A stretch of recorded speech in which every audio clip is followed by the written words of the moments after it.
Hey, Waouh! Ah, la le, so- classe! le soleil dans les yeux.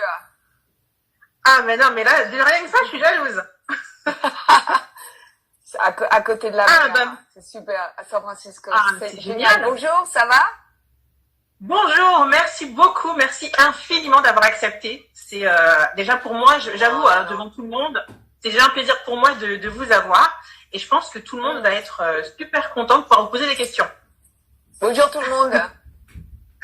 Alors, On se tutoie ou on se vous voit?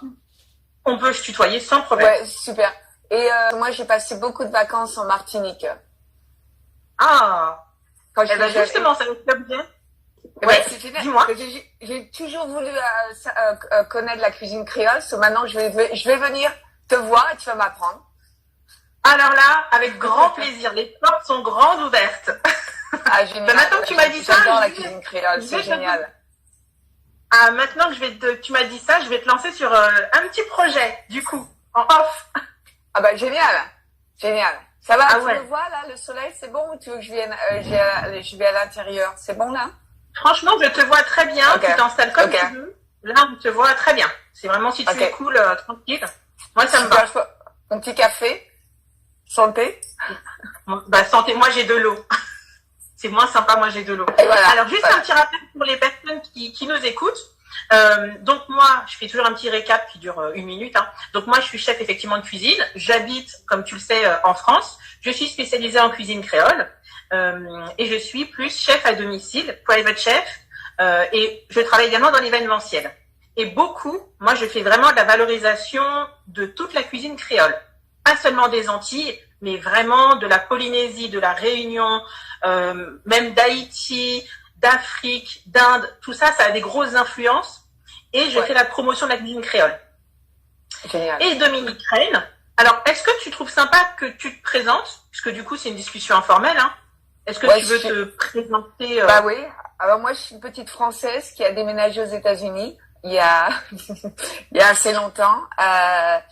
J'ai ma base à San Francisco. J'ai 3 restaurants, Atelier Crène, Petit Crène et Bar Crène. Bon, un des restaurants, c'est un peu plus fine dining. On a des petites étoiles. On a 3 étoiles. Et, Oui, alors, bah ouais. Ah bah ouais. Pas mal. C'est pas mal, Dominique hein. Rennes est la seule femme chef quand même aux États-Unis à avoir obtenu 3 étoiles au guide Michelin. Faut quand même le dire. C'est pas rien pour l'atelier Crène. Donc voilà, c'est pas 3 petites étoiles comme ça. Et qu'est-ce qu'on fait ici?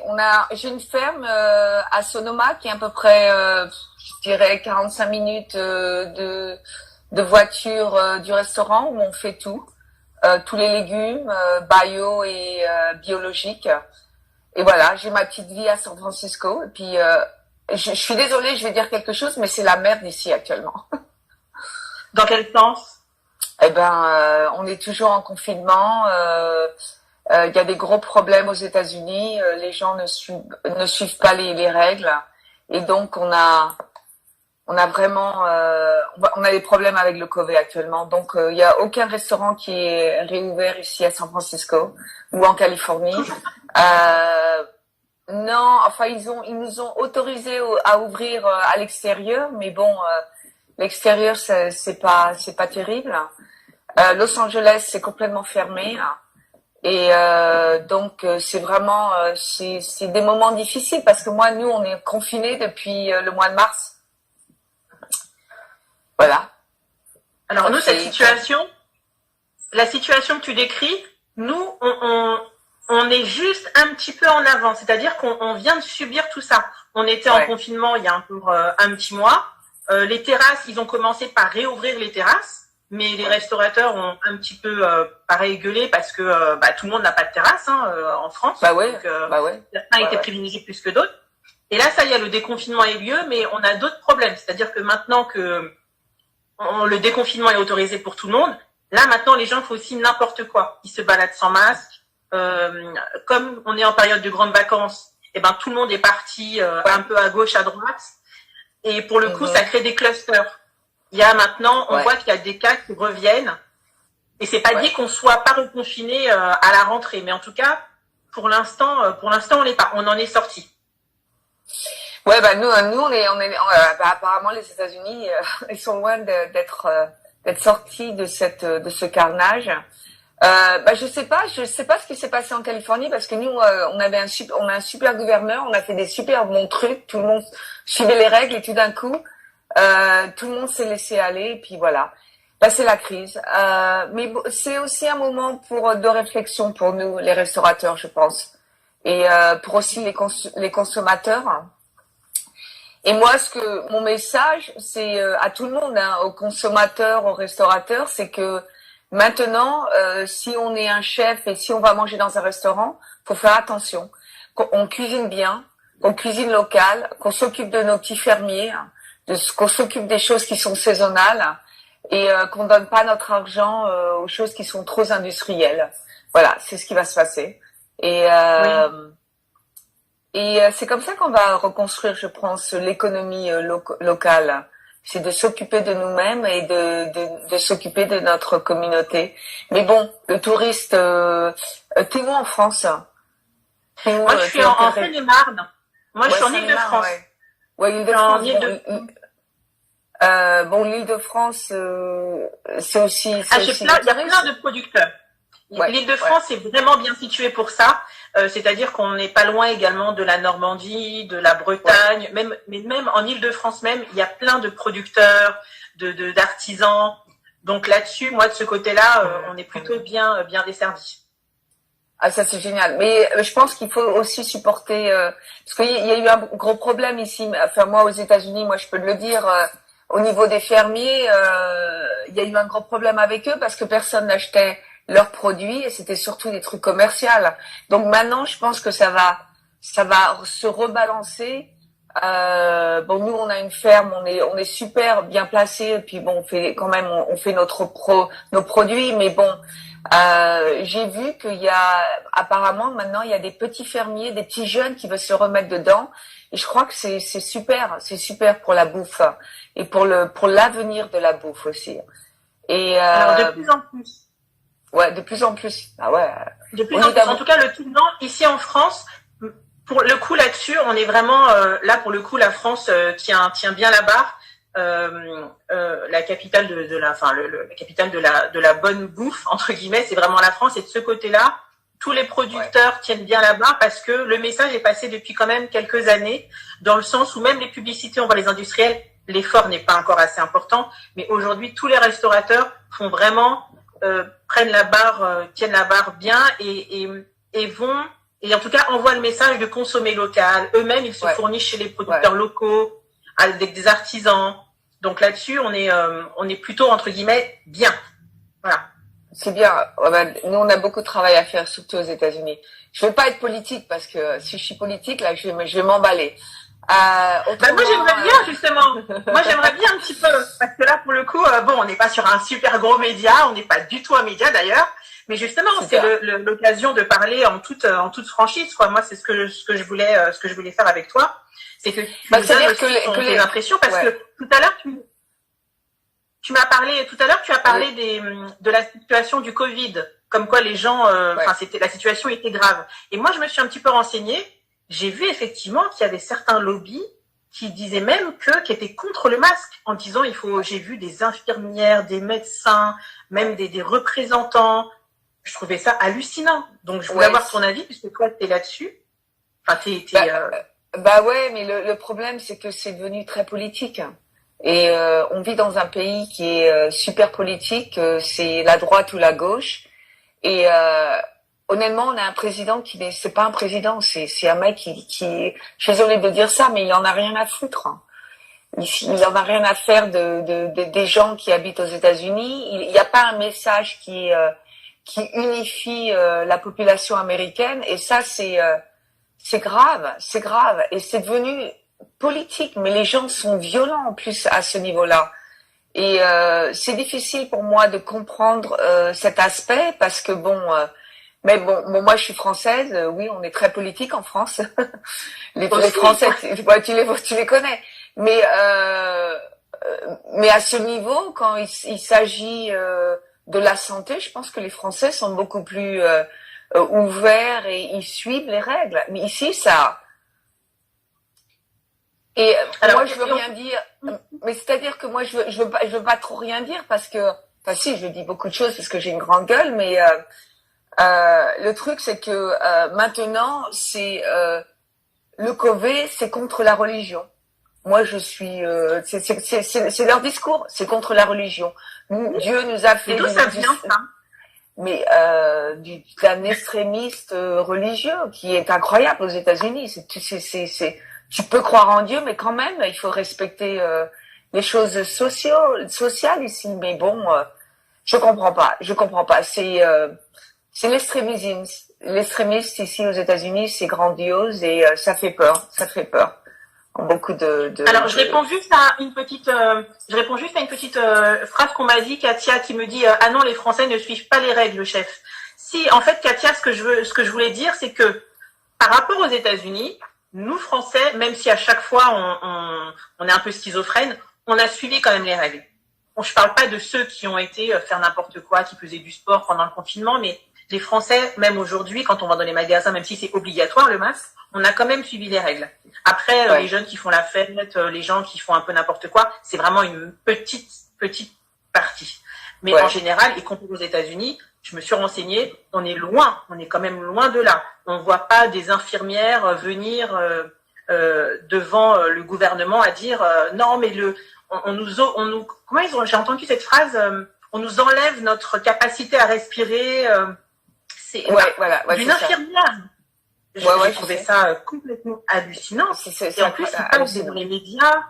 Je me suis dit, mais qu'est-ce qui se passe pour que même cette notion de besoin de survie, parce que là, c'est une maladie, alors, ça touche pas les gens. C'est peut-être pour ça aussi que les gens font un peu n'importe quoi.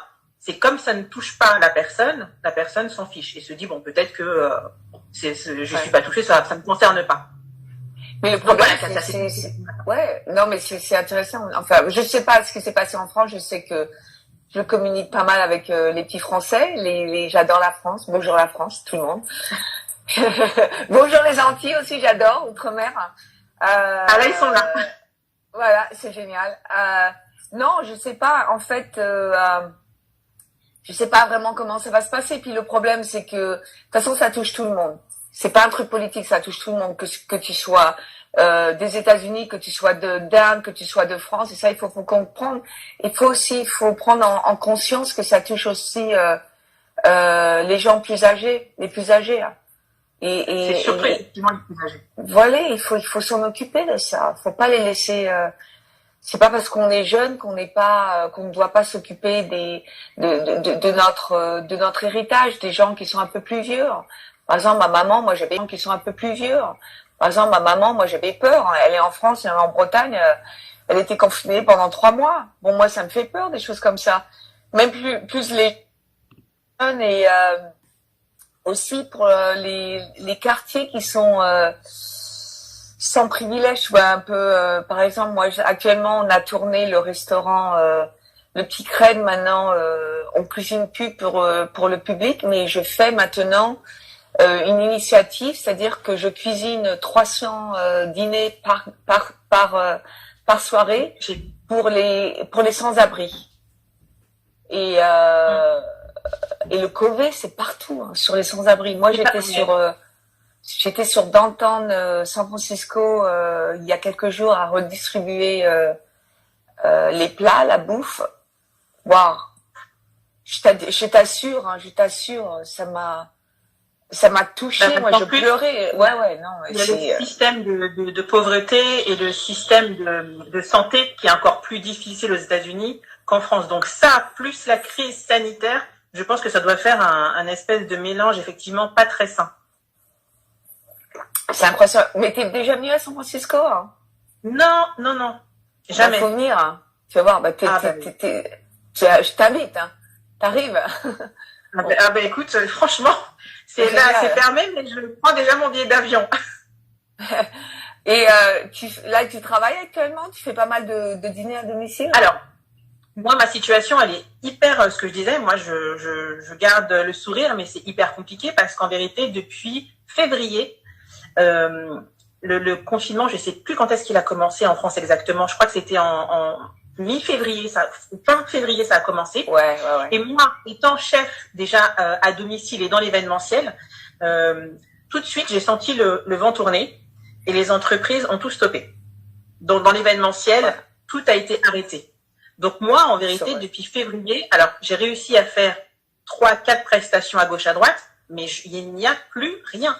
Là, au niveau des entreprises, surtout que c'est mal tombé parce que c'est tombé en février-mars, confinement.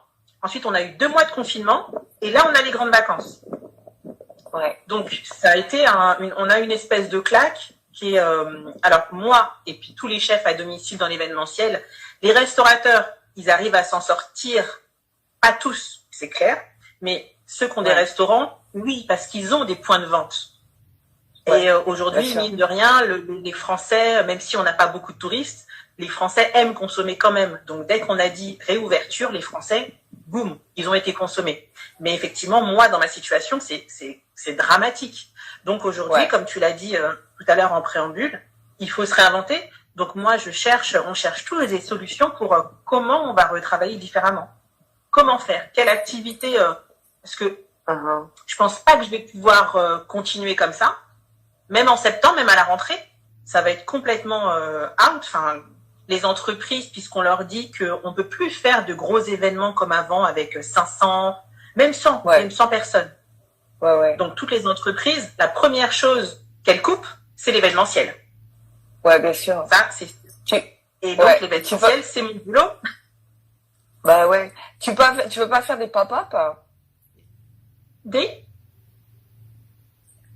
Des pop-up restaurants, c'est-à-dire tu fais des pop-up, tu te mets avec ouais. Ah ben si, moi j'arrive, mais je fais un pop-up avec toi hein. Je fais un pop-up avec toi si tu veux. Génial. Ah ben d'accord. Alors là, sans problème, ma cuisine créole. Ah ben écoute, vendu. Ben si, mais en fait si tu veux pour ça, il faut trouver, comme tu dis voilà, faut déjà trouver la personne, après il faut trouver le local. Il y a tout un tas de petites choses à mettre en route. Mais écoute, beaucoup. C'est noté. Parce que il n'y a pas des restaurants à Paris ou qui sont fermés au mois de juillet, au mois d'août et qui réouvrent, qui sont peut-être ouverts. Ouais. Traditionnellement, de toute façon, ici en métropole, en tout cas à Paris, les restaurants déjà ferment en général au mois d'août. Beaucoup de restaurants ferment au mois d'août. C'est ça. Et après, il existe effectivement, ça fait depuis 2 ans à peu près qu'il y a une petite tendance au restaurant pop-up, comme tu dis, où pas les restaurants, mais plus, tu sais, de l'artisanat, des bijoux, des choses comme ça. Et moi, c'est vrai que j'avais pensé, je l'ai pas fait, j'avais pensé à faire une espèce de rooftop. En plus, c'est vraiment dans ce que je sais faire et dans ce qui est bien. En plus, on arrive en période estivale. Donc, on a envie effectivement de manger des trucs un peu fun, un peu sympa. Mais pour le coup, même si j'avais pas raté le coche, on était en confinement, donc... Mais je pense que pour la rentrée, ça c'est un truc effectivement à mettre en place, qui peut être très sympa. Parce que nous on a ouvert, on a ouvert à l'extérieur, donc ça, c'est-à-dire que je vais te dire, j'avais 75 personnes qui travaillaient avec moi. On a été obligé on a perdu 65 personnes. J'ai 10 personnes maintenant avec qui je travaille. Ouais, c'est gros. C'est-à-dire que nous on pouvait pas. Le truc c'est que le chômage ici, il était il va être ok jusqu'à la fin du mois de juillet, puis après il y a plus rien, parce que le gouvernement il s'occupe pas des gens ici. Donc c'était un problème. Donc nous on a commencé à ouvrir la terrasse. On fait pas mal de food to go aussi. Ouais. Je fais la nourriture pour les sans-abri. Je travaille avec les hôpitaux aussi. Et on fait des dîners aussi, des petits dîners à la maison pour 4 personnes à l'extérieur, s'ils ont une sorte de piscine ou un jardin. Et là, je commence à penser à faire des pop-up autour du monde, prendre atelier et faire pendant 3 mois autour du monde. Voilà. Avec moi, c'est signé. Génial. Caraïbes, Paris, c'est signé. Génial. Je suis super fan moi de la cuisine créole, Là, j'ai passé un petit peu de temps bon, j'ai passé beaucoup de temps à New Orleans. Bon, quand j'étais en Martinique, moi j'étais. Le truc, c'est que moi je suis allergique à la cacahuète. Il y a beaucoup de cacahuètes dans la cuisine. Mais je me rappelle quand j'étais en Martinique, j'étais folle de la cuisine créole et mes parents avaient loué une petite maison et il y avait un petit village à côté et j'allais toujours dans le petit village et puis je discutais avec les femmes qui cuisinaient. C'était génial et j'adore cette cuisine. En fait, on a une telle richesse, on a beaucoup de fruits, de légumes. On a des fruits, des légumes locaux qui sont juste. On a une variété, c'est énorme. Ici en métropole, par exemple, tu parles à chaque fois souvent de l'avocat. L'avocat ici en métropole qu'on nous fait venir d'Israël, qui est très bon, mais qui sera jamais à la hauteur de l'avocat des Antilles. L'avocat des Antilles, énorme, il a un goût. On le mange à la petite cuillère, enfin ça n'a rien à voir. C'est une espèce de beurre qui a du goût. C'est dingue. On a les mangues, on a la papaye, enfin, on a toutes sortes de fruits et légumes à travailler. C'est génial. Et qui ne sont pas beaucoup reconnus. C'est vrai qu'ici en métropole, pourtant c'est la France, mais les filières de distribution et d'acheminement ne sont pas encore bien assez fortes. Voilà. Et ben on va les faire monter parce que la cuisine créole, c'est une cuisine qui est magnifique. Et j'ai dit ça. Ouais, ça fait longtemps que je dis ça aux gens qui font des hours, des trucs comme ça, mais puis, il faut regarder cette cuisine. Cette cuisine est magnifique. Il y a une histoire dedans qui est incroyable. Ah ben, je suis contente que effectivement qu'une personne comme toi fasse effectivement fasse de la lumière parce que moi, on a beau le dire, c'est vrai que c'est compliqué. À chaque fois, il faut quand même qu'il y ait deux, trois personnalités fortes et les médias qui suivent qui le disent. Parce que à chaque fois, je fais des comparaisons. Alors, la cuisine, tu sais que tu as aussi des origines bretonnes. Donc, ouais, papa et maman, ouais. La petite cuisine, ouais. Donc, je sais que à chaque fois, on fait la promotion de la cuisine de la Bretagne, du sud-ouest, de la France. C'est très bon, hein. Mais on a une richesse dans les outre-mer. Mais c'est juste incroyable. Mais incroyable, et on n'en parle pas. Ouais, t'as fait des bouquins de cuisine? Non, j'ai pas fait de bouquin de cuisine. Et ben voilà. Et ben voilà, faut en faire un, voilà. Et oui, bah il faut que je m'y mette. Mais c'est vrai qu'à chaque fois, je me dis, j'ai fait des petits carnets. Effectivement, j'ai fait des partenariats avec des médias comme le France Antilles qui existe. J'ai fait des partenariats comme ça. Mais moi, tout ce que j'essaye de faire aujourd'hui, justement, c'est pas de rester uniquement dans les Antilles. C'est de faire reconnaître cette cuisine ici en métropole. Et c'est hyper compliqué. C'est très, très compliqué. Quand on demande aux médias de venir sur un événement, parce que je fais beaucoup d'événements là-bas, ça les intéresse pas. Ça ne les intéresse pas. Par contre, il suffit qu'il y ait, c'est comme ça que ça marche, hein, c'est le marché, il suffit qu'il y ait une star qui vienne avec moi, et là, ça y est, ça les intéresse. C'est un peu particulier. J'ai horreur des médias. Il y a une ignorance des médias des fois et je leur dis c'est pas au niveau. Il faut regarder la culture, la cuisine. Il faut donner la voix à des gens des fois qui n'ont pas de voix. Et c'est ça qu'on découvre. C'est comme ça qu'on découvre les meilleures cuisines du monde. Et ça m'énerve les trucs de star, tout ça. C'est des fois t'as des gens qui sont dans les médias et puis la cuisine. Ça n'a rien à dire, mais la cuisine d'Antilles, créole, tout ça. Ça tourne en rond. Ça tourne en rond, c'est toujours les mêmes. Vas-y. Ça va bouger. Je pense que ça va bouger. Je pense que ça va. On va commencer à. On va faire un truc. J'ai des idées là. Après, c'est le. À chaque fois, ça m'énerve parce que j'ai aussi un côté grande gueule, très grande gueule. Donc ça m'énerve à chaque fois. Je le dis, donc ça me ferme aussi pas mal de portes. Mais j'en suis consciente, c'est-à-dire que je suis aussi consciente que ce sont des médias et les médias cherchent quoi? À faire de l'audience.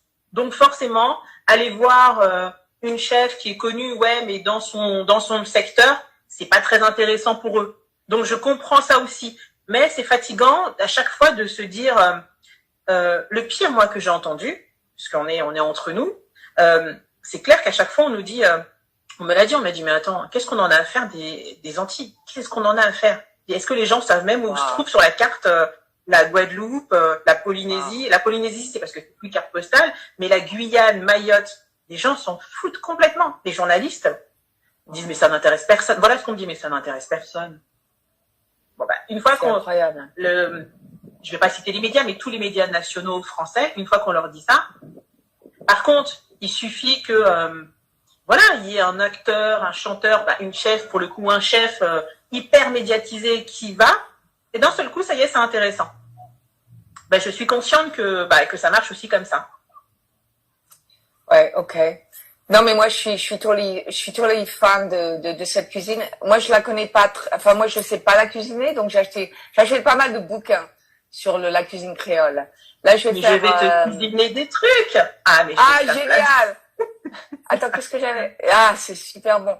J'ai un super copain qui est chef, qui s'appelle Daniel Patterson, qui a un restaurant sur LA, sur le Watts. Sur le Watts, c'est un quartier qui est difficile à Los Angeles. C'est africaine-américaine, mais t'as une culture créole là-bas qui est incroyable et la nourriture est superbe. Donc je vais aller faire un pop-up avec lui. Et donc c'est pas un quartier, mais moi j'ai besoin que les gens connaissent cette cuisine. Je me rappelle quand j'avais fait quand j'étais juge pour tu sais, le Saint-Pellegrino, les nouveaux chefs Saint-Pellegrino pour les juger. Oui. Il y a un concours, oui. Il y a un concours, et donc il y avait 2 ans, il y avait nous on était les juges à la fin, et il y avait un chef, il était de la Guinée, un chef africain, et moi je disais aux autres, mais putain, mais j'en ai rien à foutre de la cuisine française qui est faite en Australie. Mais goûter cette cuisine de ce jeune chef qui est en Afrique, il y a des choses qu'il faut qu'on découvre. Que nous, moi j'en ai marre de voir la cuisine française partout dans le monde. Il faut une cuisine personnelle. Il faut découvrir les autres cultures. Ça vient, mais ça vient lentement. Mais je pense que ça va venir. Tout doucement. L'explosion de la cuisine du sud de l'Amérique. Au début, tu sais, les gens n'en avaient rien à foutre pendant des années. Hein. Donc ça a explosé. Je pense que la cuisine créole, africaine et tout ça, ça doit exploser. Parce que moi, je pense pour moi, c'est une des meilleures cuisines du monde. Et c'est aussi des cuisines qui ont, par exemple, si tu vas en Inde, comme tu dis, tu vois, il y a beaucoup de créoles au niveau de l'Inde, je pense. Il y a une petite nuance là-bas. Haïti, moi j'ai passé pas mal de temps à Haïti, j'adore Haïti. Je pense qu'il y a eu beaucoup d'influence créole aussi là-bas. Et c'est une cuisine qui est complexe, je pense, avec les épices et tout ça. Elle est très très complexe parce qu'elle est multiculturelle. Parce qu'en fait, chaque territoire a ses spécialités, a ses spécificités. C'est pas les mêmes cultures.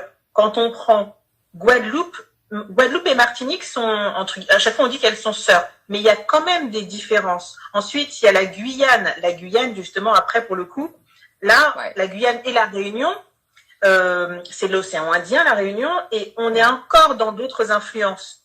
Et tout ça, la Guyane, ça touche le Brésil, on est aussi aux côtés des Amérindiens, enfin c'est complètement, il y a les Bushinengués, c'est complètement différent. La Réunion, c'est il y a beaucoup de Chinois à la Réunion.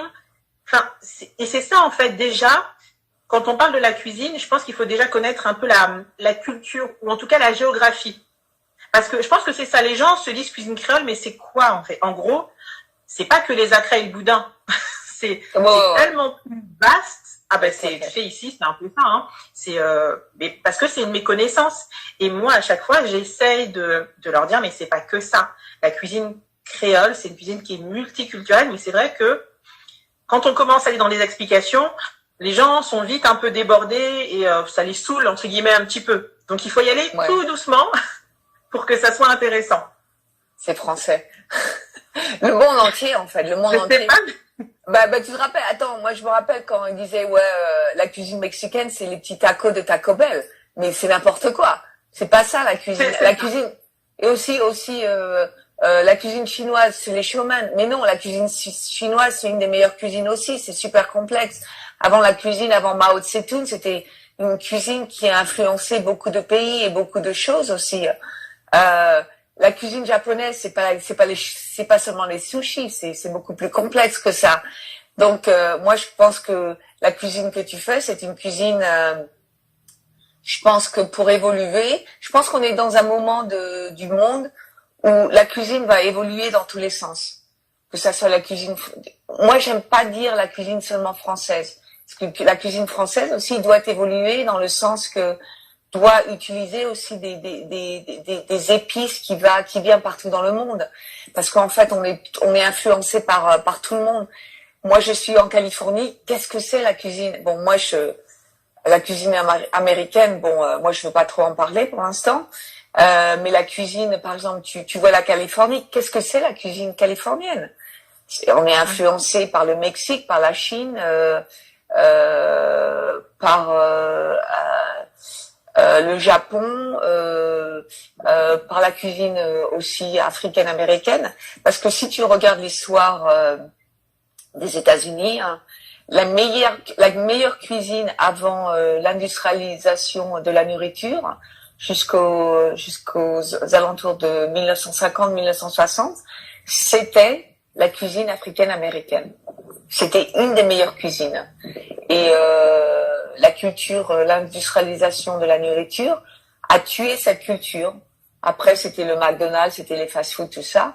Mais si tu vas dans le Watts à Los Angeles, si tu vas à New Orleans, tu vois il y a toujours un peu cette influence. Et je pense que ça revient maintenant. À la Nouvelle-Orléans, effectivement, là, pour le coup, on retrouve la cuisine créole. Complètement. Ouais, complètement créole. Et c'est pas seulement de la cuisine à fry, tu vois, frit. Il y a une complexité dans cette cuisine qui est incroyable. Moi, j'adore les épices, j'adore, tu vois, bon, moi, j'ai un petit peu, comme j'avais été adoptée, j'ai aussi du sang marocain, donc j'ai un petit peu du sang marocain, du sang égyptien et du sang de l'Est de l'Afrique aussi. Pas seulement bretonne, mais ça, c'est mon sang qui est dans mes veines. Et aussi, j'ai découvert cette cuisine égyptienne, marocaine et tout ça. C'est complexe, c'est des trucs complexes. La cuisine marocaine aussi, c'est une cuisine qui est pas trop connue. Enfin, le Maroc, il pense que c'est juste des tagines.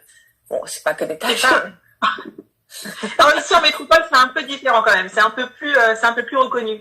Mais je pense que c'est un peu plus reconnu. Mais je pense que le problème que l'on a, nous, ça c'est vraiment mon avis, hein, le côté créole, c'est qu'on n'est pas un pays mine de rien. On est plein de petits territoires éclatés. Et je pense que c'est compliqué. Par exemple, le Maroc est un pays, l'Italie est un pays, l'Espagne est un pays. Quand on parle de la France, on parle de la France hexagonale. Et c'est compliqué de dire on va mettre en avant la Guadeloupe, la Martinique, la Réunion, la Polynésie. Parce qu'en fait, on fait partie de la France, mais on est des petites îles ou des territoires éclatés. Donc, je pense que c'est ça aussi un des problèmes qu'on a. On a du mal à se faire entendre. Ou en tout cas, on est assimilé dans la cuisine française. Alors qu'on a une complexité qui est dingue. Donc, il faudrait peut-être avoir créé un narratif qui sort du commun et de mobiliser tous ces petits pays et de faire une sorte d'éducation peut-être d'abord, faire éduquer les gens à ce niveau-là et petit à petit et faire des petits événements comme ça. Aujourd'hui, on se focus sur la Polynésie. La semaine prochaine, on va se focuser sur d'autres. Et puis à un moment, on fait un dîner avec peut-être 6-7 plats pour un petit peu décrire tous les coins. Pour le premier plat, ça va être la Polynésie. Après, ça va être la Martinique et faire comprendre aux gens que c'est une cuisine qui est aussi mondiale et qui a influencé beaucoup de gens. Je pense que dans la cuisine, si tu veux, moi je pense que dans la cuisine, des fois dans la cuisine chinoise, je retrouve un petit peu une petite cuisine créole des fois, des petits épices, je sais pas, j'ai pas compris ça, mais je commence à comprendre. Des épices. Alors c'est plus d'Inde et d'Afrique au niveau des influences de la cuisine chinoise. Parce que je pense que, pour le coup, c'est c'est l'inverse, c'est-à-dire que nous, la cuisine chinoise nous a apporté effectivement d'autres saveurs. Ouais. Les épices, en tout cas, c'est vraiment Inde et Asie. Ouais. Alors, tu sais, je vais juste faire un petit stop pour redémarrer sur autre chose parce qu'on a la chance de t'avoir. Ouais, Donc, je pense vas-y. que tout le monde veut en savoir plus avant. Ah, ben, j'aimerais bien être avec toi là parce qu'effectivement, ça a l'air super sympa. Même s'il fait très beau, hein. Ici, j'avoue, à Paris, il fait super beau. Alors, je voulais te poser Je quand suis même juste à côté. T'as vu, regarde, je suis juste à côté. La petite rivière là, qui va à l'océan. C'est mon petit condo là. Je suis bien là. Je suis pas à la ferme, mais je suis à côté de San Francisco. Et là, je me repose. C'est génial. Mais tu viens ici, puis on fera, parce que nous, on a une maison à Los Angeles, donc tu viens à LA, et puis on fait un truc à la ferme, et puis on fait des petits pop-up comme ça avec toi aussi. Hein. Ah, génial. Bah, écoute, vraiment. Génial. Alors vas-y, ouais, vas-y, je t'écoute. Alors oui, pour que tu nous dises, bon, on va passer sur scolarité, expérience et tout, mais comment pour le coup? Parce que moi, je vais te dire, on a beaucoup de personnes qui nous inspirent. Alors moi, j'aime pas trop les mots fan ou je suis pas du tout dans ce style-là. Mais par contre, tout au long de mon parcours et de ma vie, j'ai trouvé des personnes qui m'ont inspirée. Et c'est vrai que toi, pour le coup, je t'ai découvert sur le tard et tu fais partie, sans le savoir, des personnes où je suis le parcours en vérité, où j'aurais aimé être dans ce parcours. Quand j'ai créé mon activité il y a à peu près 15 ans, moi, tout ce que je voulais, et là je le dis vraiment honnêtement, je me suis dit, je vais créer chef à domicile, cuisine créole pour aller vivre aux États-Unis. C'était ça en fait super. Mon objectif. Il n'est pas perdu, hein, c'était parce que je voulais faire ça absolument. Ouais. Et en fait, la vie a fait que je suis restée ici en métropole. Bah, c'est pas dit que je bouge. Et quand j'ai vu effectivement ton parcours, je me suis dit waouh, ça fait vraiment partie. Tu fais partie des femmes inspirantes où on se dit, en plus dans cette période, comment on va faire, comment on va se reconstruire, réadapter son métier. Ouais. Et je voudrais que tu nous dises comment justement toi tu as atterri aux États-Unis. Moi j'ai suivi ton parcours, mais ouais. Voilà. Donc moi c'était simple, enfin c'était simple, pas trop simple. C'est-à-dire que moi j'ai un bac d'économie et j'ai fait aussi une école de commerce à Paris et je sentais que j'adore la France, hein. C'est mon pays, la France, j'adore la France. Mais je pensais que la France était il y avait trop de bureaucratie, si tu veux, en France. Et je savais pas que je voulais devenir chef, hein.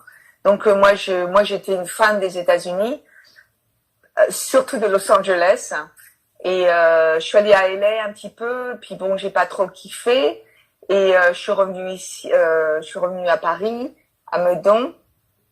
Et papa connaissait quelqu'un à Sausalito, à côté de San Francisco. Donc je suis arrivée ici et je suis tombée complètement amoureuse de San Francisco, du Bay Area et tout ça. Et j'ai dû réfléchir parce qu'à un moment je me suis dit putain, qu'est-ce que je vais faire? Et la cuisine, c'est toujours pour moi la cuisine c'est un art. Et très très jeune, mes parents, j'ai eu la chance de dîner dans des grands restaurants, d'avoir le meilleur ami de mon papa qui était food critique pour le Télégramme, le critique le Télégramme, le journal. Et donc je faisais tous les grands restaurants, tout ça. Et j'aimais beaucoup cet art de dîner, si tu veux. Et donc je me suis dit bah alors voilà, j'ai jamais été à l'école. J'ai appris à cuisiner par ma grand-mère et ma maman. Je suis française, donc voilà, je vais me mettre dans la cuisine. Et c'est comme ça que ça a commencé. Et j'ai cherché un des meilleurs cuisiniers à San Francisco, Jeremiah Tower. Mais tu as été en fait, tu es partie comme ça en te disant tu vas aller aux États-Unis parce que tu aimais effectivement le pays. Tu as dit comme ça sans avoir spécialement de boulot. Comme ça, tu t'es dit je pars. Je me rappelle, je suis partie le 2 jours après le mariage de mon frère. J'étais à Quimper. Je prenais le train, je voyais ma maman, mon papa, mon frère, et qui me regardait partir dans le train, dans le petit TGV. Enfin, il n'y avait pas de TGV à ce moment-là. Et voilà, je suis partie comme ça, sans savoir. J'avais quelqu'un que je connaissais à San Francisco, et vraiment, moi, je suis bélier, hein. Je vis ma vie comme ça, et j'avais pas peur. Je me suis dit, voilà, j'ai une confidence en moi-même. On va voir, on va créer. Puis voilà, j'ai pris cette journée, en fait, vraiment sans savoir, mais sans avoir peur, hein, non plus. Sans avoir peur. Je savais que j'avais besoin de m'envoler comme ça.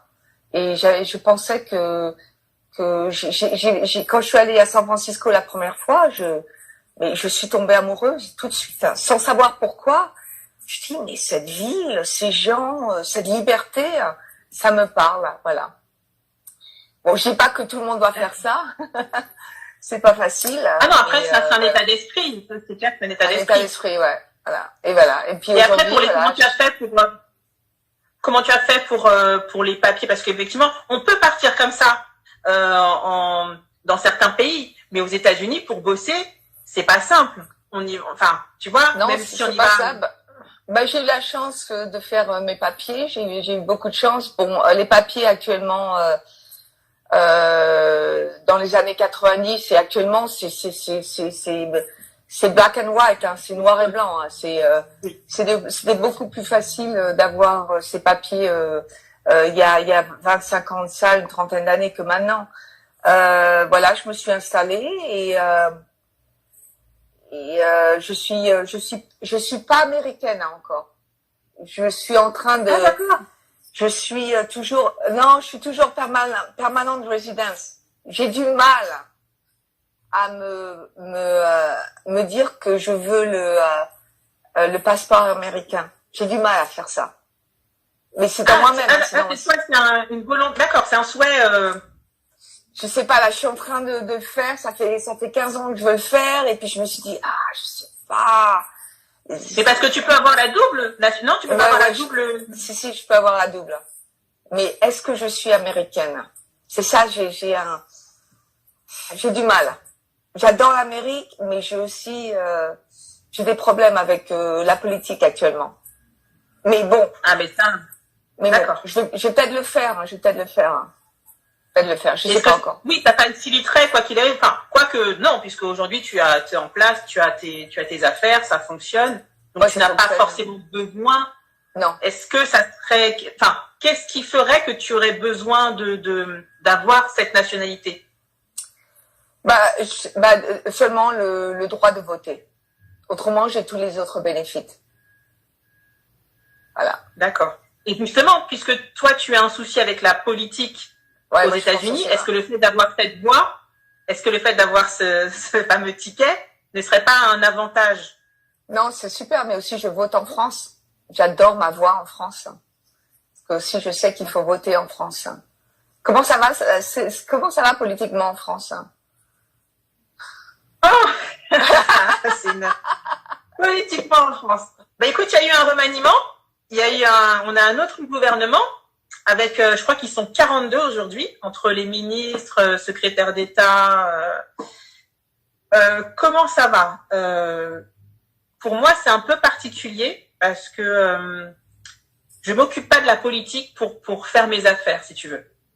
Je vois qu'Arnaud, il rigole. Arnaud qui est en Guadeloupe. C'est un peu particulier. On a eu une grosse période. Faut dire ce qui est. Le président actuel n'est pas en bonne grâce. Il n'est pas du tout bien apprécié en France. Il y a eu un gros problème, comme d'habitude, entre les promesses, entre ce qu'il a dit, ce qu'il allait faire et ce qu'il fait. Il y a un gros problème de compréhension. On a eu les gilets jaunes. Les gilets jaunes qui ont commencé, tu as dû en entendre parler. Parce qu'on a eu des images incroyables aussi là-dessus dans le monde. Les gilets jaunes ont commencé en octobre, je crois, 2019. Non, même avant, pardon, j'ai des bêtises, même avant. Donc, on a eu toute la crise des gilets jaunes avec la réforme des retraites qui passe pas, avec tout un tas de recadrage qu'ils essayaient de faire qui passe pas. Ensuite, là, on a le Covid. Non, le président n'est pas en bonne grâce. Le gouvernement, il y a que des couacs sur couacs. La situation n'est pas terrible du tout. Là, si tu veux, il reste quoi? Il reste à peine 1 an pour que ce gouvernement fasse quelque chose. Mais en 1 an, tu veux qu'il fasse quoi? Rien. Pour moi, rien. C'est en 1 an, on fait rien. Donc, voilà, la situation. À part ça, je ne sais pas ce que je peux dire de plus. C'est assez particulier. Hein. Ouais, non, mais moi, je suis allée en France. J'étais au mois de décembre 2019 et je suis revenue en janvier 2020 et c'était le bordel. Hein. C'était, il y avait la crise, il y avait les grèves. J'ai eu du mal à aller voir maman en Bretagne parce qu'il n'y avait pas de train. Non, mais c'est un problème, c'est que la politique, moi je dis que les politiciens ont besoin de se retrouver et de savoir ce que c'est vraiment la politique. La politique, être politicien, c'est des gens qui... mon papa était dans la politique, mais c'est des gens qui prennent soin de leur peuple. C'est des gens qui doivent pas être égoïstes. Et là, clairement, la politique est un métier et chacun, pour moi, hein, les politiques ne travaillent pas pour l'intérêt général. Pour moi, ils travaillent pour eux, puisque c'est devenu un business. Et ben ça doit, les gens qui sont dans la politique doivent travailler pour le peuple. L'égoïsme, c'est pas le cas, ben là, faut changer ça. Non, parce que c'est un gros business. En fait, la politique, c'est quoi? En vérité, c'est sexe, pouvoir, argent.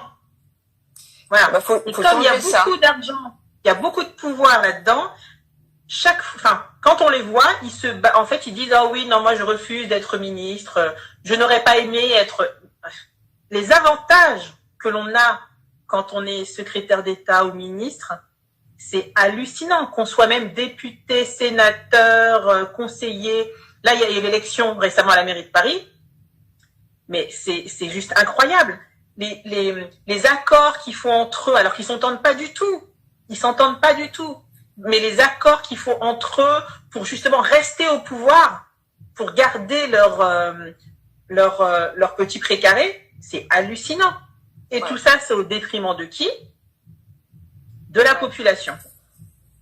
Et le problème, moi, je trouve que le problème du président actuel, c'est que ce qu'on a pensé être une bonne idée, parce que Macron, c'était ni gauche ni droite, mais aujourd'hui, le problème, c'est qu'on ne sait pas ce qu'il y a. Ni gauche ni droite, mais c'est même pas à niveau centre aussi, puisque tu sais, en France, voilà, c'était soit t'es de droite, soit t'es d'extrême droite, soit t'es de gauche, d'extrême gauche ou du centre. Il a voulu casser le jouet. Il l'a cassé, mais aujourd'hui, on fonctionne comment? C'est ça le problème. Donc, on a un gouvernement avec un peu de droite, un peu de gauche, un peu de tout, et en fait, plus personne, entre guillemets, ne sait sa place. Il n'y a pas une vision qui est bien vue et qui est bien... il faut tout casser. Non. Voilà. Mais ils l'ont fait déjà. Ça a été fait, puisque c'est ce qu'ils voulaient casser, le gauche, droite. Ouais. Ça fonctionne plus. J'ai l'impression qu'il faut que je revienne en France. Oui. Dominique Rennes, présidente de la République française. Ah ben moi, je t'assure, moi j'adore mon papa était dans la politique et c'était un homme formidable et qui vraiment a travaillé pour le peuple, pour les gens qui n'avaient pas de voix. Et je pense qu'il faut revenir à ça. Enfin, je sais pas si c'est déjà passé, mais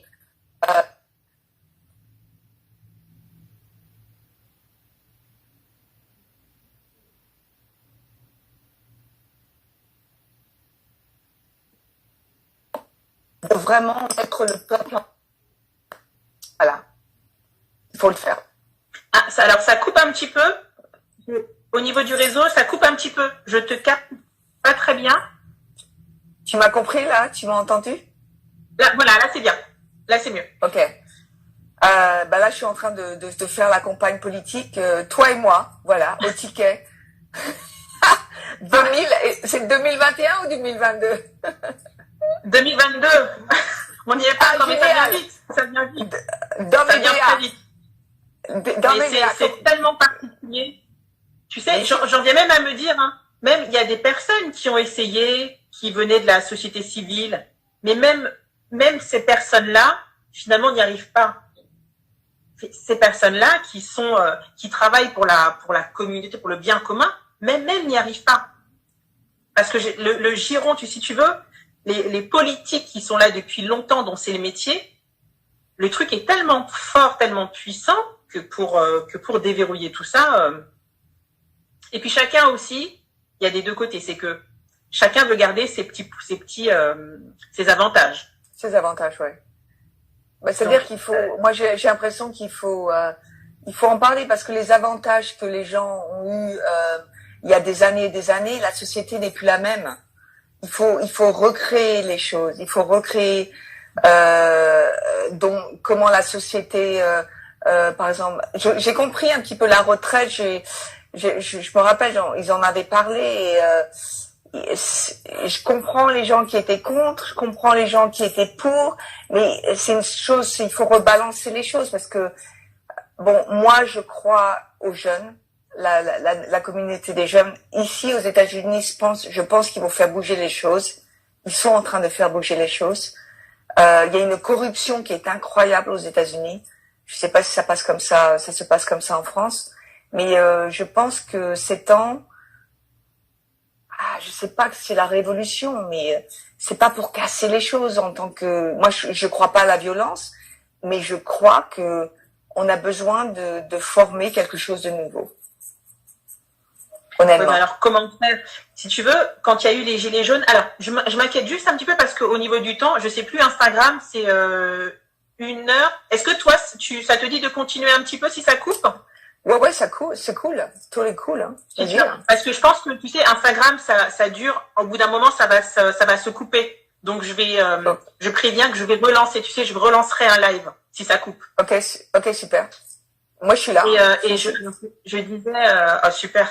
Et alors, je disais, tu sais, pendant les gilets jaunes, dans les médias, ils l'ont pas dit, et puis ça se fait pas de le dire. Mais mine de rien, quand les gilets jaunes ont commencé, je parle pas des extrémistes, hein, mais à faire du bruit, à pas casser, mais à être un peu plus virulent, et ben là, les gens ont commencé, le gouvernement a commencé à écouter.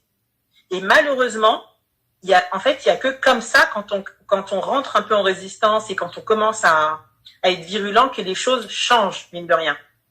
Mais le problème, c'est que ça peut pas non plus se passer comme ça tout le temps parce que ça devient hyper violent. Les gilets jaunes, c'est devenu hyper violent. Franchement, les images que vous avez dû voir aux États-Unis, de la France, c'était ça. Quand c'était au grand rond-point là de l'Arc de Triomphe, ils ont verrouillé le gros rond-point et qu'ils ont commencé à taper, gazer, tout ça. Enfin, c'était réel. Donc, si tu veux, la violence et rentrer en résistance, c'est bien, mais ça se finit comment ça après? Ouais. Donc, en fait, si tu veux, là, c'est pareil, les gilets jaunes, ce qu'ils ont réussi à faire, c'est quand même de stopper, puisque même aujourd'hui, des retraites, ils ont réussi à la stopper, mais ça ne veut pas dire que ça a été annulé pour autant. Ouais. Donc, en fait, moi, j'avoue que j'ai pas de solution. Non, mais c'est dire qu'il faut donner aussi la voix aux gens. Par exemple, quand on va dans des petits villages, tout ça, ces gens-là n'ont pas de voix. Il faut redécouvrir la France, il faut redécouvrir les territoires, il faut redécouvrir la culture en eux-mêmes. Il faut pas seulement être la politique, les gens qui ont beaucoup d'argent, on parle que d'eux. Il faut aussi comprendre le peuple. Et moi, je pense que ça serait bien de faire une sorte de documentaire, tu vois. Moi, je vais essayer de faire ça ici avec de redécouvrir l'Amérique avec avec une vision un petit peu aussi de cuisiner ensemble. Ça serait bien aussi d'aller en France de faire ça. Tu vas dans les petits villages et puis par exemple toi et moi, on prend un bus, on va dans des petits villages, on met une table, on discute, on découvre la culture et on leur demande ce qu'ils ont besoin. Ça, ce serait intéressant de comprendre que ce que veut la France profonde, ce qu'ils demandent et de mettre ça un petit peu en avant et que moi je vois pas, tu vois, je vois pas les gens de la politique, les sénateurs ou des trucs qui vont dans les petits villages ou dans la Bretagne profonde, tu les vois jamais là-bas. Tu les vois En jamais. fait, ils le font, mais ils le font, hein, puisque justement, quand ils viennent après sur les plateaux de télé, ça leur sert en fait d'argument pour dire moi j'ai été à Trifouillis machin, j'ai parlé au producteur et vous savez ce qu'il m'a dit qu'il fallait. En fait, ça leur sert d'argument pour venir dans les gros médias présenter ce qu'ils ont à dire. Ouais, mais attends, mais nous, après, si on le fait, on prend pas de politiciens, de politiques. Nous, on le fait nous-mêmes. On est des gens comme les autres et on leur donne une voix avec une production de télévision, tout ça. On va partout dans la France. On peut, je sais pas, aux États-Unis, en anglais, on pourrait dire set up the table. Comment on dit ça en français? Set up the table. Give a voice to the voiceless. Donner une voix aux gens qui n'ont pas une voix. Oui. Voilà, on met la table. On se met à table. Voilà, on se met à table avec vous. Vous avez la parole. Ah, ça c'est génial. Vous avez la parole, on se met à table avec vous. Ça. Et puis c'est toi et moi. C'est pas, il y a aucune personne de la politique. Et c'est vraiment, ça serait bien de faire ça. Des petites pop-up comme ça. En fait, pendant que tu donnes l'idée, je suis déjà en train de d'imaginer le truc. J'ai déjà les caméras qui sont là. J'ai déjà la personne pour ça. Voilà, génial, hein? Ouais. Qu'est-ce que tu mais après, qu'est-ce que tu en fais de ça? Qu'est-ce que tu en fais? Eh ben, on fait une grosse position, on la diffuse on la vend, on la diffuse sur Canal+, on peut la vendre à Netflix, Amazon, des trucs comme ça, et ça va partout dans le monde, mais ça va aussi partout en France.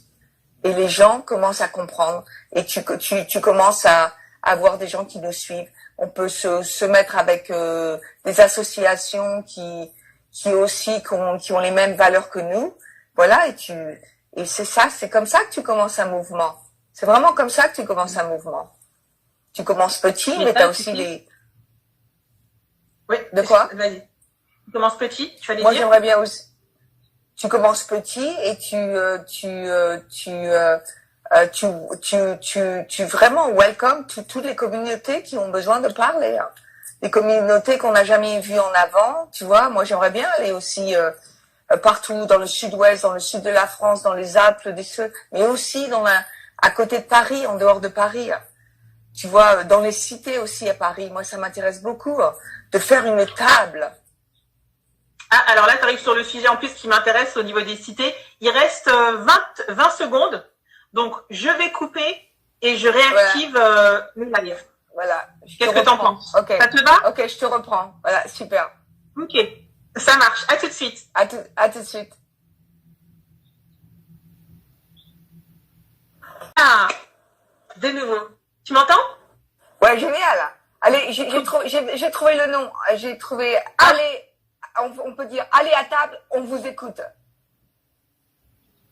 Top. Allez à table, on vous écoute. Voilà, super. Allez, on fait ça. Ah bah écoute, avec plaisir. C'est vraiment. Ça serait bien. Hein, on peut faire ça ici. On peut commencer. On peut faire aussi ça. Tu disais au niveau des cités, tu sais, la différence. En tout cas, c'est vrai que moi, pour le coup, je connais pas forcément les États-Unis au niveau du travail, mais ce qu'on a quand même appris et ce qu'on voit des États-Unis, mine de rien, malgré tous les problèmes qu'il peut y avoir, on peut quand même y arriver si on n'est pas qualifié, diplômé. Et ça, c'est vraiment la grosse différence par rapport à la France. Je dis pas qu'on n'y arrive pas si on n'est pas qualifié, diplômé en France, mais en France, on a quand même ce regard de, alors, avant de voir ton CV, t'as quel diplôme? Quel diplôme? De quelle famille tu viens? D'où tu viens? C'est un petit peu ça. Et c'est compliqué. Pourtant, on a des gros entrepreneurs, que ce soit même dans la cuisine, dans l'architecture, dans la peinture, dans tous les secteurs, de personnes qui ont réussi, mais c'est quand même un peu compliqué.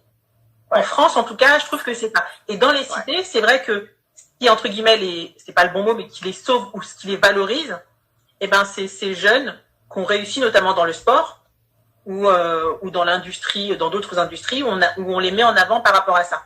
Et c'est vrai que ton idée d'aller dans les cités, avec ce bagage de mine de rien de boulot qu'on a manuel, parce que si toi tu es arrivé, tu es chef 3 étoiles, ce qui n'est pas rien. Aujourd'hui, c'est juste énorme. Mais c'est mine de rien, c'est un boulot qu'on fait avec ses mains, juste ses mains, sa pensée et tout. Mais voilà, c'est du manuel.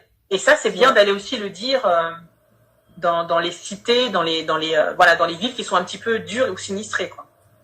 Ouais, et que tout le monde a une chance. Tu vois ce que je fais moi ici. C'est marrant ce que tu as dit. Tout le monde peut réussir, c'est vrai aux États-Unis. Le truc que moi, quand je fais des interviews et quand il y a quelqu'un qui veut avoir un boulot, je jette le CV.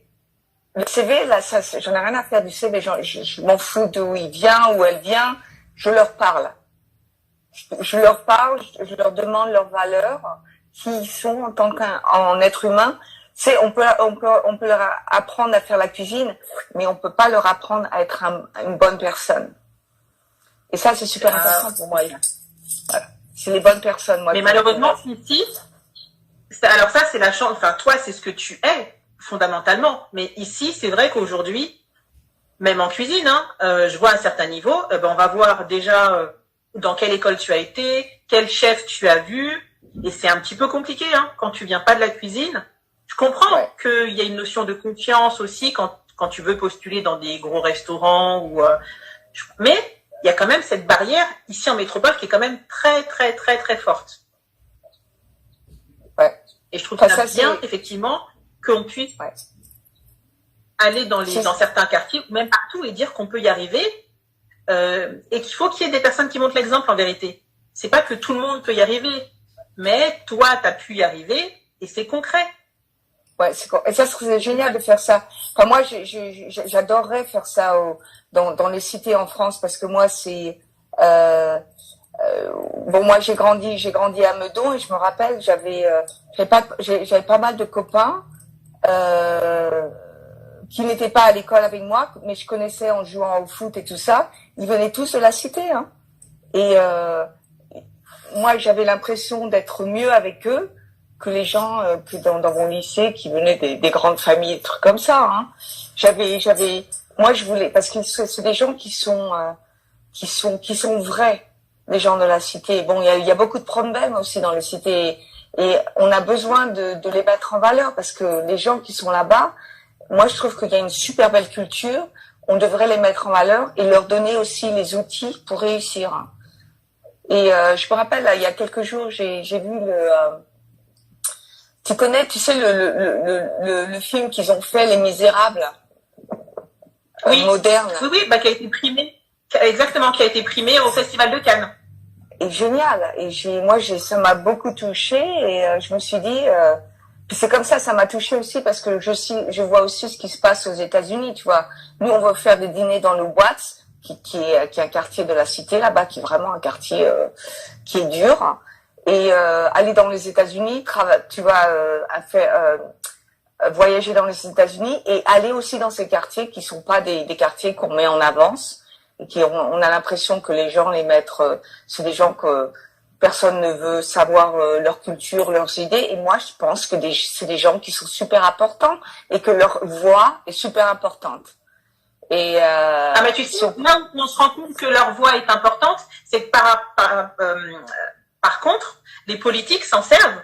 Là, pour le coup, ces gens dont on ne parle pas toute l'année, quand il faut voter, notamment, ça on le voit aux États-Unis quand même, mine de rien, là il y a des grosses campagnes à coups de millions qui sont faites, et d'un seul coup, la voix de ces gens-là, qu'on voit jamais, d'un seul coup ça compte.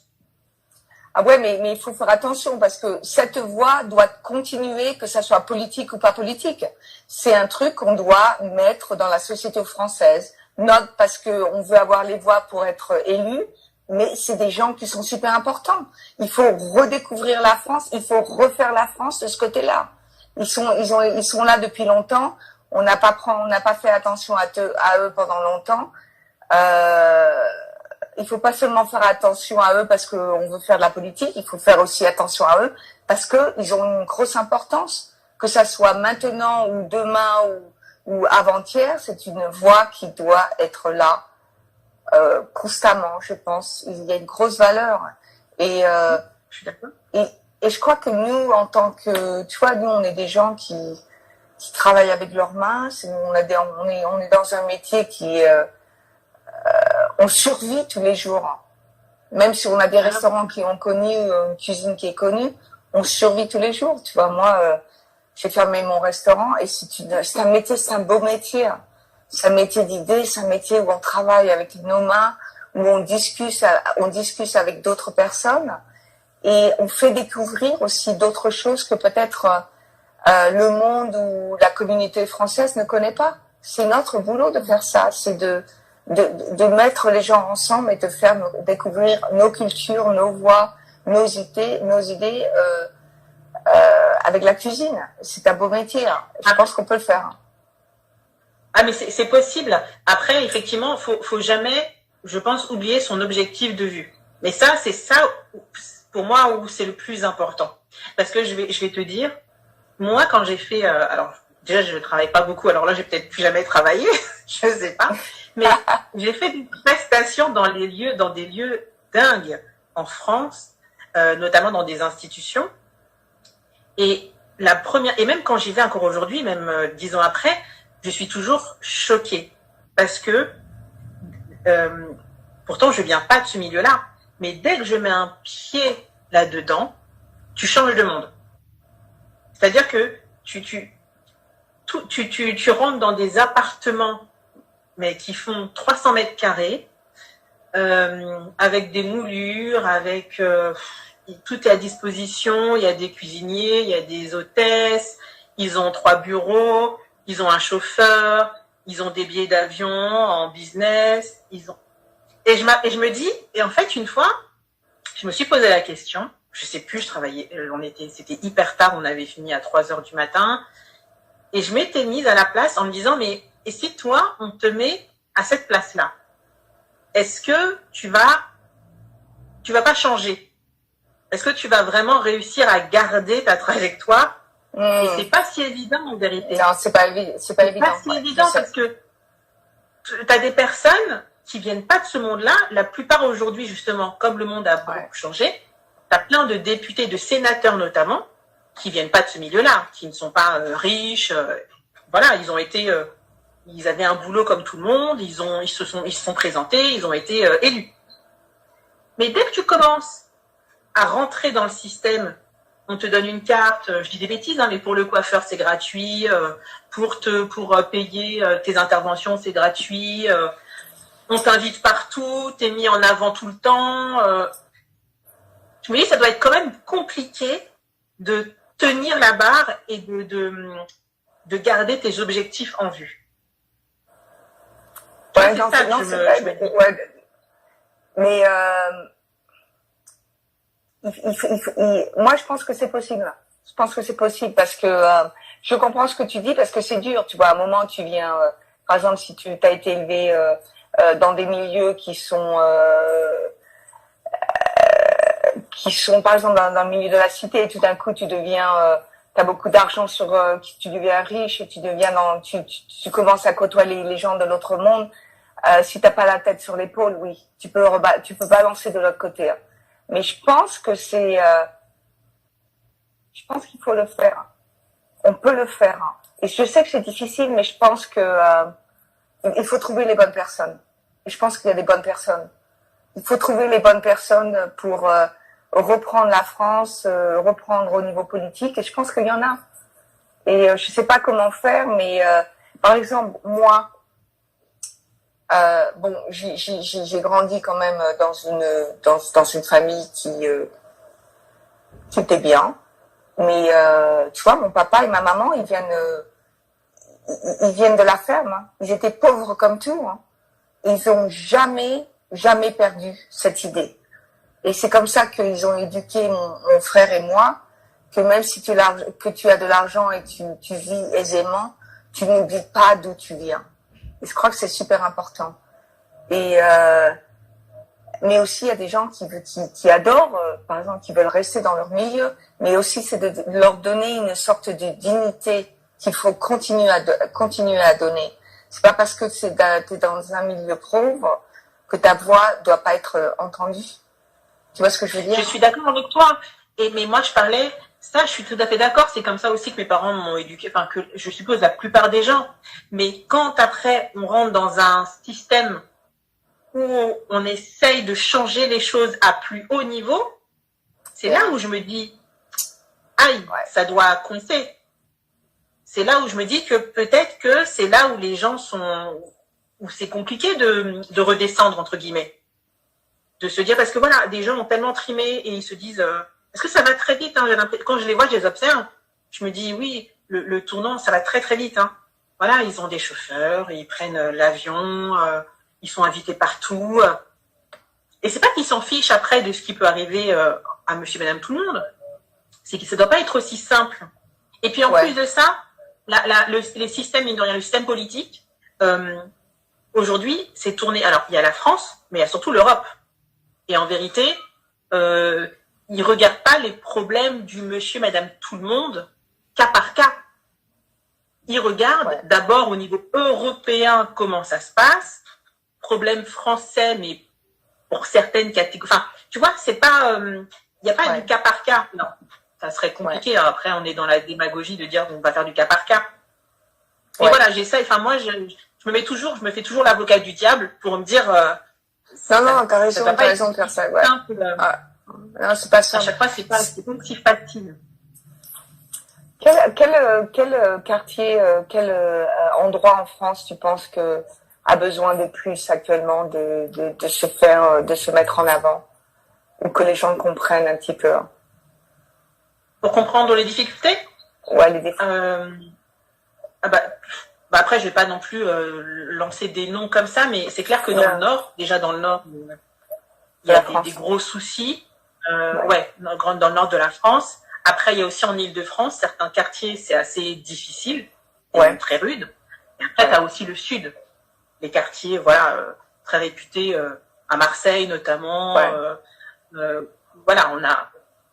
En France, en tout cas, il y a des points comme ça où des quartiers où ça vaudrait le coup d'aller, parce que quoi qu'il arrive, il y a la pauvreté. Moi, j'ai été faire des prestations dans le Nord, à côté de Dunkerque. C'est pas. Il y a le côté politique, mais là, on n'est même pas. C'est compliqué. Quand tu y es, tu te dis, je comprends mieux en fait. Ouais. Dans le Nord. Les filles, elles sont très jeunes, mais elles sont mamans très tôt parce qu'elles sont déscolarisées. Elles sortent vite du système scolaire et elles sont enceintes. Enfin, elles tombent enceintes très vite. Et puis à 17 ans, elles ont déjà leur premier enfant. Les garçons, pareil, ils lâchent la scolarité très vite et ils vont bosser. Ils font des petits boulots à gauche, à droite. Le fait qu'ils soient sortis du système scolaire fait que ils ont des difficultés au niveau du langage. Il y a plein de problèmes comme ça qui s'accumulent. Et après, du coup, on les laisse de côté, quoi. C'est compliqué. Alors, j'essaye en même temps, je regarde, on me pose des questions. Alors, le chef Xavier Pistole pose une question. Alors, il est où le chef Xavier Pistole? Il est où? Il est à Paris. Il est à Paris et il me dit, que voulez-vous transmettre? Quelle valeur? Alors attends, hop. Que voulez-vous transmettre? Quelle valeur? Quels sont vos rêves et vos objectifs? Merci de la question. C'est Xavier, les valeurs de l'humanité, les valeurs de la terre, les valeurs de l'écosystème, les valeurs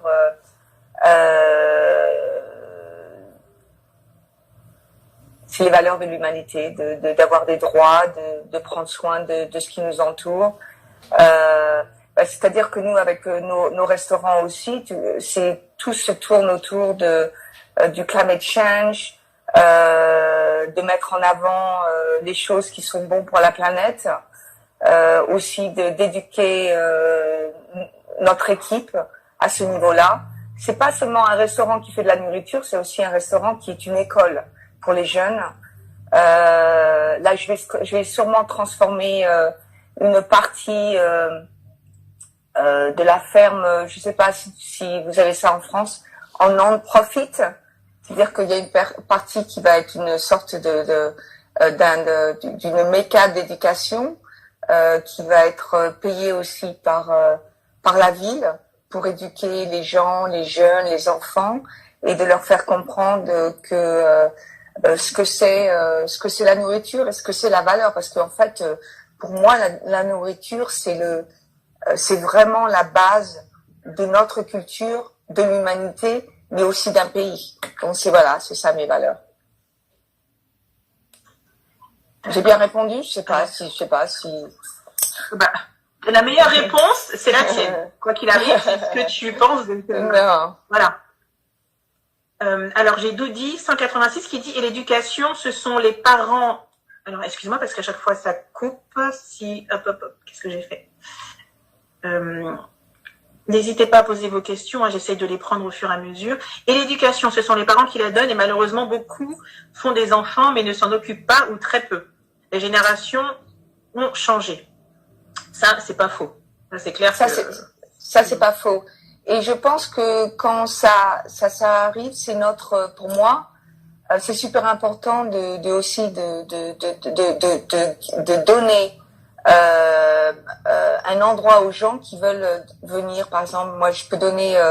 Là, j'étais en train je me suis mis en rapport avec une association, beaucoup d'associations de jeunes qui n'ont pas de privilèges, si tu veux, qui peuvent venir à la ferme pendant une fois par semaine. On leur donne une éducation, de donner nous en tant que humains, de aussi donner des moments qui sont riches à ces petits jeunes qui veulent apprendre et qui n'ont pas les moyens d'apprendre à la maison. Et je sais que le système est difficile en France, mais nous, je pense qu'en tant que chef, on a une responsabilité d'aller comme ça dans des endroits pour aussi donner une éducation aux jeunes. Et je les invite, ces jeunes, de venir vers nous aussi, pour être ouverts et d'essayer de vouloir comprendre autre chose. Donc c'est aux parents de faire ça au début, mais si les parents ne veulent pas le faire ça, nous on est là pour vous donner une éducation et pour vous êtes totalement welcome pour venir chez nous et voilà. Et du coup, toi, il y a un cadre formel où toi tu fais non, c'est pas un centre de formation, non, c'est pas non, ça. C'est pas encore un centre de formation, pourquoi pas, je suis en train de travailler sur ça. Mais s'il y a des petits jeunes qui veulent passer de leur temps à la ferme avec nous ou au restaurant, nous on est complètement ouverts. On est là, on les prend en main. Il n'y a pas de problème. Et des fois on les prend en main et on les paye. Ah oui, ça c'est le gros point. Ouais, on les paye. Et dans ton restaurant d'ailleurs, ça t'arrive de prendre comment ça se passe d'ailleurs? Tu peux embaucher ou même en formation? Je peux embaucher des petits jeunes en formation et je les paye. Je les paye minimum wage qui est aux États-Unis, à San Francisco, ils vont faire la même chose à $17 de l'heure. 40 heures par semaine. Ou des fois, des petits jeunes, c'est seulement 30 heures par semaine. Bon, mais c'est toujours, c'est pas mal, hein. Pas mal. Moi, je prends jamais personne gratuitement.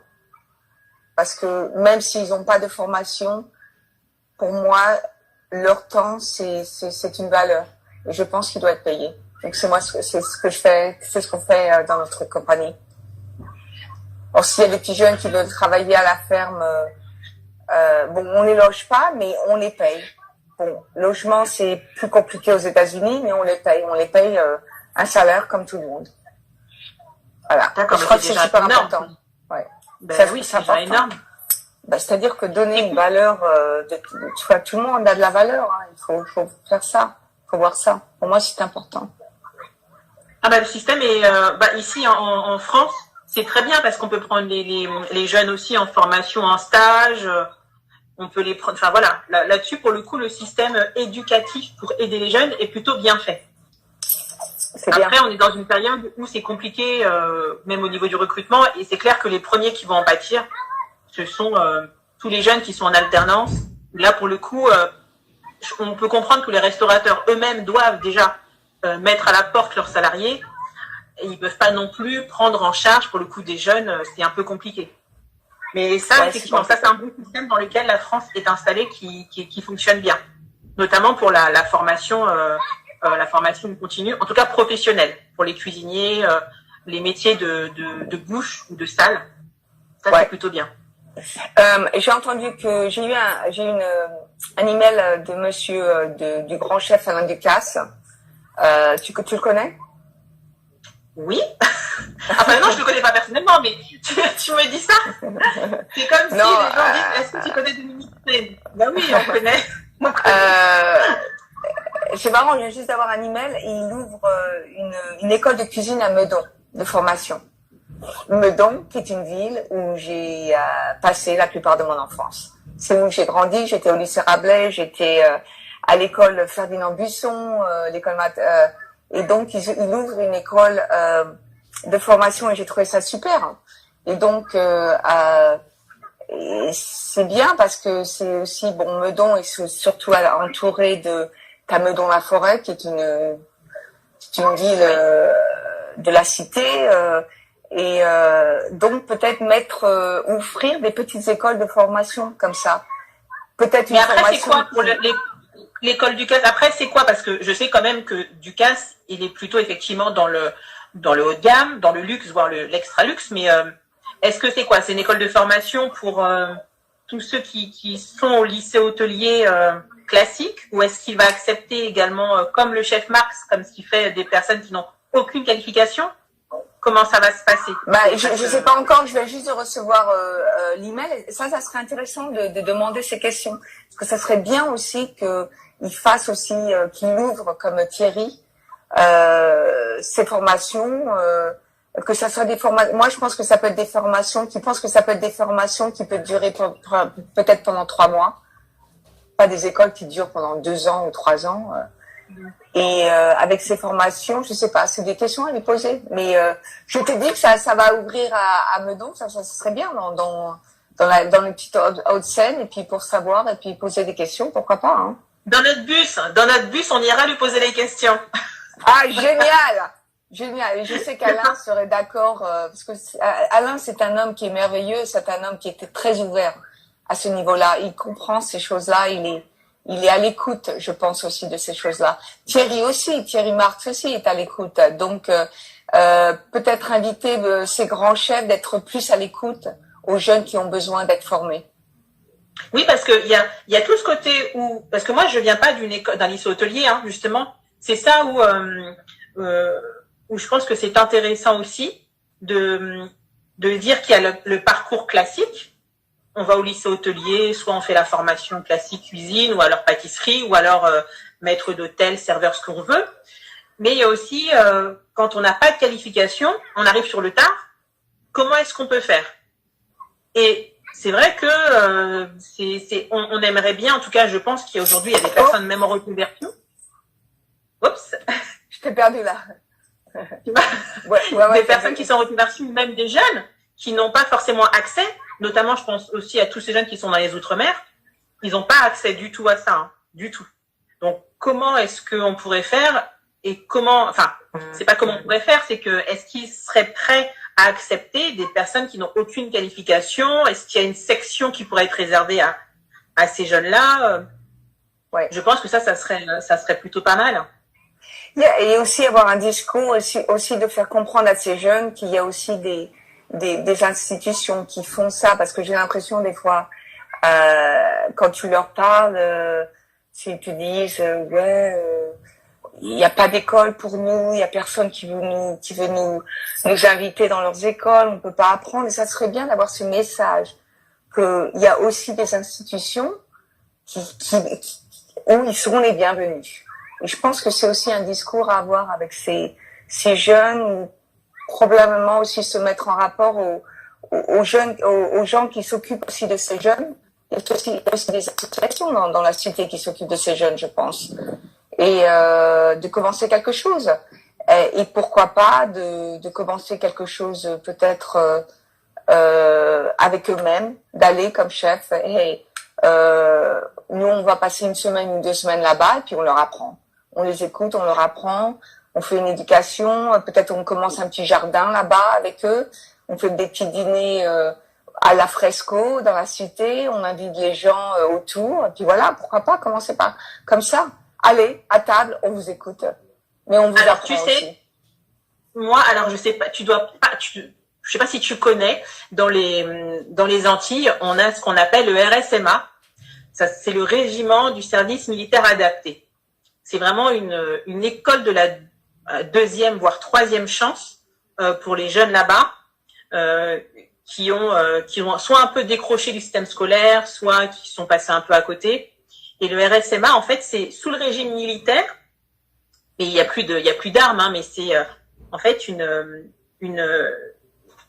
institution qui est sous l'égide du ministère de l'Outre-mer et des armées ici à Paris, où là, ils ont un cadre, parce que leur structure familiale, ça fonctionne pas, ils sont sortis du système scolaire, et là, on leur offre, je crois, au moins une trentaine de formations qualifiantes dans tous les domaines, et notamment dans la cuisine et dans les métiers de service, parce que moi, j'ai fait faire des événements avec eux là-bas, et je suis sûre, ce que tu as dit, ton projet de faire, de aller à table, justement, là-bas, ça serait une résonance incroyable, parce que ces jeunes-là, on leur donne la formation de base, mais du coup, ils n'ont pas non plus accès à des personnalités qui ont, qui pourraient, comme tu le fais, leur donner la voix et leur dire, regardez, moi, je l'ai fait avec mon expérience et c'est possible. Et je pense que ça, aller avec toi, aller dans les RSMA qui sont dans les Outre-mer, ça serait top. Ça serait vraiment idéal. Génial. Parce que ce sont des gens qui n'ont pas... Super idée. Voilà. Super idée. Ils ont un cadre, tu vois, ils sont payés, ils ont des horaires. Alors c'est militaire, hein, c'est ça qui est bien et c'est ce que les jeunes aussi, je pense, apprécient parce que je te dis, ils ont plus rien à côté ou ils sont un peu perdus. Et ils ont des horaires, ils se lèvent à 4 heures du matin, il y a le lever de drapeau, ils font du sport, après ils ont leur formation. Mais il manque le petit truc en plus. Il manque le truc en plus pour leur dire, c'est possible, vous pouvez aller plus haut. Tu vois, c'est une formation qui dure, je crois, je sais plus, je vais pas dire de bêtises, on va me taper sur les doigts sinon, mais je crois qu'ils peuvent y rester au minimum 1 an. Ils sont payés, nourris, logés et ils ont une formation. Ça, c'est génial. Peut-être on commence par là-bas. C'est génial. Ah ben, franchement, ils en ont, là-bas, il y en a vraiment besoin. Il y a des territoires, génial. Tu vois, comme Mayotte, Mayotte, est-ce que tu as déjà entendu parler de Mayotte? Tu entends oui, non. Enfin non, je veux dire, voilà, en général. Ouais. Tu vois, il y a des territoires comme ça, on n'en parle pas. La Nouvelle-Calédonie, c'est tellement loin et c'est tellement que personne... et ben pourtant, il y a le RSMA là-bas, il y a des jeunes qui sont au lycée hôtelier, mais faire plus de 10 000 kilomètres en avion, ben déjà, les parents n'ont pas forcément l'argent pour envoyer les jeunes. Ensuite, il faut les billets d'avion. Ensuite, il faut l'hébergement. Et moi, justement, ce que je fais, parce que je fais pas mal d'événements, et moi, je fais en sorte d'emmener justement les chefs ou les maîtres d'hôtel avec moi là-bas sur ces territoires pour leur dire, écoutez, à chaque fois, on vous dit, vous voulez vous former? Eh ben, allez aux États-Unis, allez en France, allez à Montréal, allez partout. Mais personne ne vient les voir. C'est ça personne ne va les voir. Donc je me dis, ça serait effectivement pas mal, effectivement, d'aller sur place. Génial. Ok, ben on fait ça. Tu veux dire bonjour à Maria? Tu connais Maria? Maria. Non, c'est qui? Maria Bello. Ah oui, Maria. Oh, elle parle français? Hi baby. Hi baby. You want to say hello? Oui. Hello. Oh, hello. How are you? Hi. I'm fine. What's your name? Ah, it's a pleasure for me. Béatrice. Nice to meet you. Ah. Tu parles anglais ou pas? Un petit peu? Pas top. We are discussing to go also in France and set the table and give the youngster an ability to learn value and learn. Have a voice. Yes, and their voice. That's exciting. I'm going to be on that trip for sure. We just want to say hi. Hi. Au revoir. Au revoir. Okay. Au revoir, merci beaucoup. Ma puce, je je dois aller au travail à midi là. Donc, Ok. j'ai plus beaucoup de temps. Ok, on fait ça, on se met, voilà.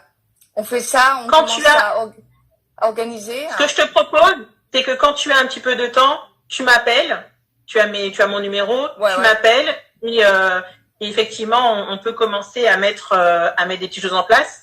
Mais moi, écoute, c'est vraiment, je sais pas te le proposer et tu l'as fait avant moi. Non, Donc c'est c'est génial. juste Moi, génial. bah, c'est-à-dire que qu'est-ce que c'est what is my purpose in life?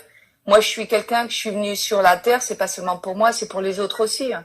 Et pour mettre en avant d'autres personnes et de donner de donner ce cadeau que j'ai eu, je sais pas par Dieu ou je sais pas, au moins de transmettre un petit peu ça et de dire aux gens que aussi ils peuvent le faire, hein. Et de mettre en avant ces jeunes. Il faut faire ça. Parce que nous, on va dans 30, 40 ans, 50 ans, on sera plus sur Terre. Mais eux, ils vont être sur Terre. Donc, de leur donner un petit peu ces valeurs, de pouvoir leur apprendre. Et puis, nous aussi, on va apprendre beaucoup, hein, avec eux, hein. Tu es pour le coup, je le dis rarement, mais c'est juste extraordinaire. Parce que des chefs qui ont réussi, que j'ai contactés, des chefs 2, 3 étoiles, très médiatiques, qui n'ont pas répondu, et toi, pour le coup, tu as répondu en une journée, et tu me proposes aujourd'hui de faire des choses, de mettre tout ton savoir et ton expérience à disposition, c'est juste extraordinaire. C'est voilà, normal, tu étais pour moi quelqu'un tu influençais. Non, c'est pas normal. C'est pas normal du tout parce que tout le monde n'est pas comme ça. Et moi, je tiens à mettre ça et à le souligner. Tu es vraiment, pour le coup, on est dans le extra. Ça devrait être naturel, mais on est dans le extra pour moi ordinaire. Oh, donc, merci beaucoup. Et j'espère que, voilà, moi, je mettrai allez. moi, à mon petit nouveau. Allez à table, on vous écoute. Allez, on le fait. Voilà. Le titre, il est noté. En tout cas, merci. Tu me rappelles, quand tu veux, je suis à disposition. Merci du temps que tu m'as accordé. Ok. Super. Et bisous, hein, tout le monde. Au revoir, tout le monde. Merci d'écouter. Puis à bientôt, ma puce. Bisous, je t'aime. Merci beaucoup. Bisous. Bye. Merci. Au revoir. Bye. Bye.